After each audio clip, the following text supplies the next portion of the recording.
Bienvenue tout le monde à LPSN Hebdo, mon nom est Patrick Archambault Actarus.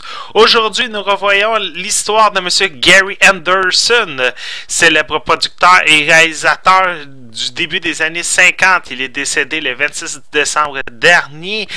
Il était atteint de l'Alzheimer. Il est reconnu comme étant l'un des créateurs du mouvement geek avec Gene Roddenberry. Nous avons connu surtout sa carrière au début des années 60, fin des années 50, avec une série qui s'appelait The Adventure of Tisley. L'Adventure of Tisley est la première production de AP Film. Gary Anderson avait été rapproché par un de ses amis, Roberto Larry, qui ont produit ensemble la série pour les Royaumes-Unis. On compte une saison de 52 épisodes et chacun des épisodes était d'une durée de 13 minutes chacun. Ils étaient diffusés à ETV Network entre le 13 novembre 1957 et le 10 juin 1959. Mais c'est surtout pour les Super Marination qu'il a été connu. Sa première série fut Supercar. Supercar qui a été produit vers le début des années 60, pour être plus précis, le 28 janvier 1961 pour le canal VTT.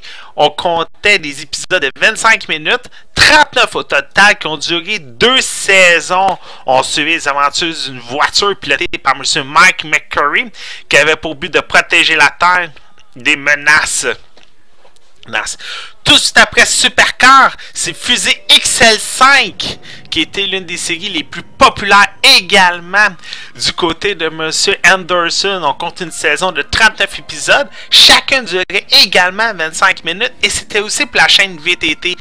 La série fut reprise à plusieurs reprises à travers le monde. Au Canada, la fusée faisait la vedette de Télétoon lors de ses tout débuts au milieu des années 90.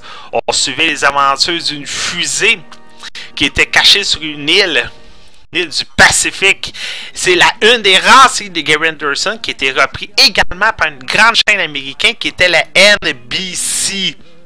Mais c'est surtout pour cette série qu'on a connu à travers le monde Monsieur Gary Anderson. Les Sentinelles de l'air, la fameuse série, a été reprise pendant plusieurs années. On compte 32 épisodes, 64 de 30 minutes, qui étaient surtout des épisodes cliffhanger, comme on en faisait plusieurs à l'époque. C'est 2 saisons. Ils ont été repris en VHS au milieu des années 90 et sur DVD à la fin des années 2000.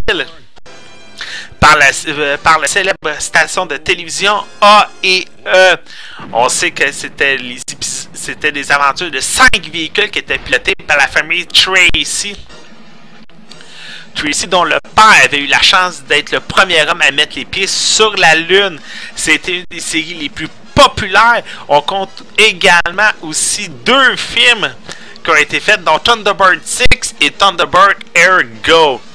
Une autre série qui était aussi très populaire pour M. Gary Anderson, c'est Captain Scarlet and the Mysteron.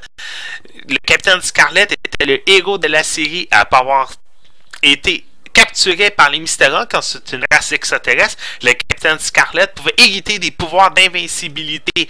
La série fut reprise par la BBC et la VTT pendant plusieurs années. On compte également une série qui a été adaptée en CGI à la fin des années 2000. Un film devait avoir lieu aussi par le célèbre héros. Malheureusement, le projet a été avorté. Tout de suite après plusieurs de ces séries, M. Gary Anderson a enfin eu la chance de s'en aller vers le live action.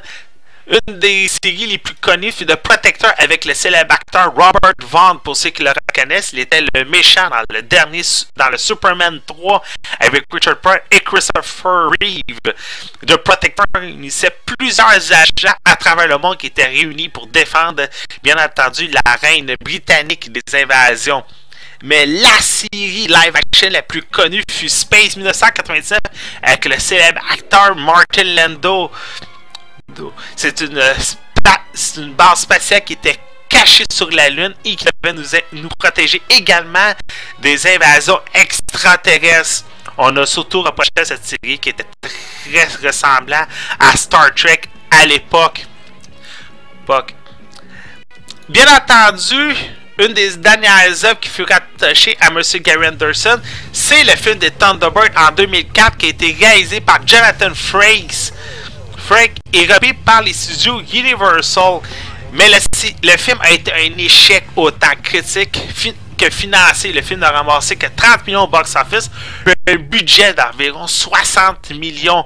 On ne voyait à peine les véhicules qui étaient célèbres par la famille Tracy, et on voyait surtout John Tracy et une de ses célèbres amies qui était jouée par Vanessa Hudgens de la célèbre série High School Musical de Disney.